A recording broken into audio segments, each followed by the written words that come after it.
السلام عليكم. اليوم راح أقدم طريقة عمل شوربة الفطر. المكونات 4 كوب حليب، علبة فطر فريش وزنها 220 غرام، قطعتها بهالشكل هذا،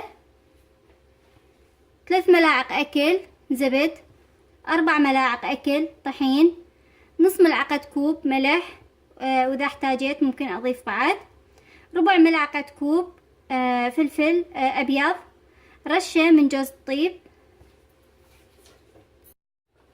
هسه أول شي ضفت الزبد، خليه شوية يذوب.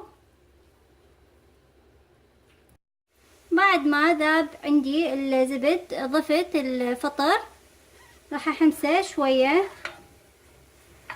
بالزبد، بعدين أضيف الطحين.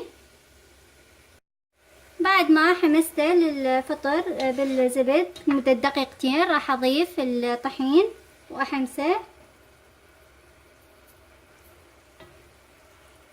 بعد ما حمست الطحين ويا الفطر راح أضيف الفلفل الأبيض جوز الطيب وأحمسه.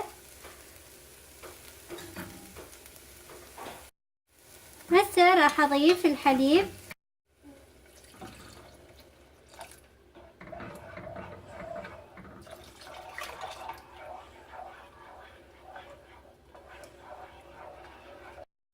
هسه أصبحت عندي جاهزة. راح أخلطها بالخلاط مال اليدوي.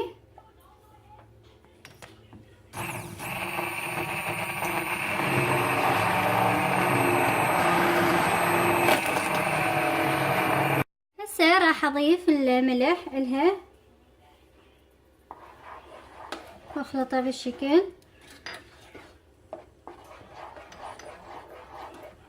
وإذا ما حابة تخلطها بالخلاط تضيف الحليب تدريجيا مع الخلط المستمر على مود لا يصير عندها الطحين مثل الكتل. هذا شكلها بعد ما خلطتها بالخلاط، هذا الثخن مالتها. طبعا إذا ما توفر عندك الخلاط اليدوي ممكن تستعملين خلاط مال العصير تخلطين بيه، حتى إذا صارت أكو كتل مال طحين تروح بالخلط، تخليها تدفى أو تبرد وتخلطيها بالخلاط. بس حبيت أضيف هاي الملاحظة السريعة. أول ما يدخل عندك الحليب طفي الطباخ وخليها لحد ما تدفى أو تبرد، خلطيها بالخلاط راح تثخن بعد أكثر. هذا الشكل النهائي، إن شاء الله يعجبكم وألف عافية.